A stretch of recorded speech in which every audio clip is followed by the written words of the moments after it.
নমস্কার বন্ধুরা, বাঙালি রান্না বান্নাতে সবাইকে আমন্ত্রণ। যখনই নতুন কিছু খেতে ইচ্ছা করবে বা মনের মতো খাবার খেতে ইচ্ছা করবে, ইউটিউবে গিয়ে লিখুন বাঙালি রান্না বান্না আর সাবস্ক্রাইব করে দিন আমার চ্যানেল। আর আমার রেসিপির আপডেট সবার আগে পেতে বেল নোটিফিকেশানটা অন করে দিন। তাহলে চলুন দেখে নেওয়া যাক আজ আমি কী রেসিপি নিয়ে আসলাম। আজ আমি বানিয়ে দেখাবো আলু সোয়াবিনের দম পোক্ত। এটা আপনারা ভাত, রুটি, এমনকি পরোটার সাথেও পরিবেশন করতে পারেন। তাহলে দেরি না করে দেখে নিন সোয়াবিনের এই মজাদার রেসিপি আমি কিভাবে বানিয়ে থাকি। রেসিপি বানানোর জন্য একটা পাত্রে জল নিয়ে গরম হতে বসিয়ে দিয়েছি। জল গরম হলে 1 বাটি সোয়াবিন দিয়ে দেব। এখন এটা হতে দেব 2 থেকে 3 মিনিটের মতো। 3 মিনিট পর ফিরে আসলাম। এখন এই সোয়াবিন তুলে নেব। সোয়াবিন তুলে জলের মধ্যে দিয়ে দিয়েছি। একটু পরেই জল নিংড়ে সোয়াবিন তুলে নেব। সোয়াবিন তুলে নিয়েছি।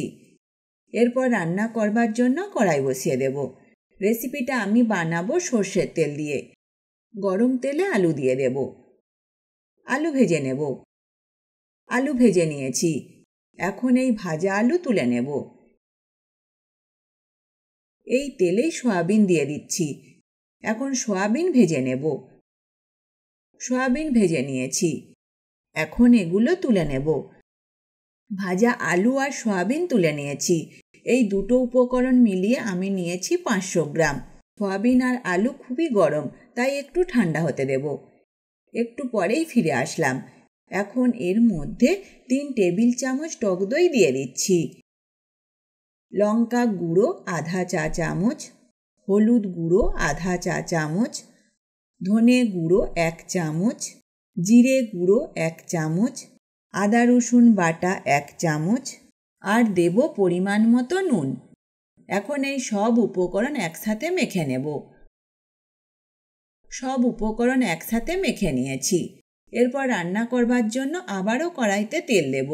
তেল গরম হলে দিয়ে দেব 1 টুকরো দারচিনি, 4টি এলাচ ফাটিয়ে দিয়ে দেব, 4টি লবঙ্গ, 8টা গোলমরিচ, 1টা তেজপাতা দুভাগ করে দিয়ে দিচ্ছি আর গোটা জিরে দেব সামান্য। এখন এই সব উপকরণ একটু নাড়াচাড়া করে নেব। এরপর এতে পেঁয়াজ বাটা দিয়ে দেব। 2টো পেঁয়াজ আর 2টো কাঁচা লঙ্কা আমি রান্নার আগে পেস্ট বানিয়ে নিয়েছিলাম। এখন পেঁয়াজ বাটা ভালোভাবে ভেজে নেব। পেঁয়াজ বাটা ভালোভাবে ভেজে নিয়েছি। এবার এর মধ্যে ম্যারিনেট করা আলু আর সোয়াবিন দিয়ে দেব। পাত্রে মশলা লেগেছিল, সেটা ধুয়ে দিয়ে দিচ্ছি। এখন এই সব উপকরণ নাড়াচাড়া করে নেব যাতে মশলার কাঁচা ভাবটা চলে যায়। মশলা থেকে তেল ছেড়ে দিয়েছে, তার মানে মশলা ভালোভাবে ভেজে নিয়েছি। এবার এতে জল দিয়ে দেব। যদি মনে হয় আরও নুন লাগবে তাহলে এ সময় দিয়ে দিতে পারেন। গ্রেভি ফুটে উঠেছে। এখন এটা ঢাকা দিয়ে হতে দেব 15 মিনিট, তবে আঁচ কমিয়ে। 15 মিনিট পর ফিরে আসলাম। আমি কিন্তু মাঝে একবার ঢাকা খুলে নাড়াচাড়া করে আবার ঢাকা দিয়ে হতে দিয়েছিলাম। এখন এর মধ্যে গরম মশলা গুঁড়ো দিয়ে দেব 1 চামচের 4 ভাগের 1 ভাগ আর সামান্য কসৌরি মেথি হাতের সাহায্যে একটু গুঁড়ো করে নেব আর দিয়ে দেব এর মধ্যে। সব উপকরণ মিশিয়ে নেব। বানিয়ে নিলাম আলু সোয়াবিনের দম পোক্ত। আর এই রেসিপি যদি আপনাদের ভালো লেগে থাকে অবশ্যই লাইক বা কমেন্ট করে জানাবেন। পারলে বন্ধুদের সাথে শেয়ার করে দিতে কিন্তু ভুলবেন না।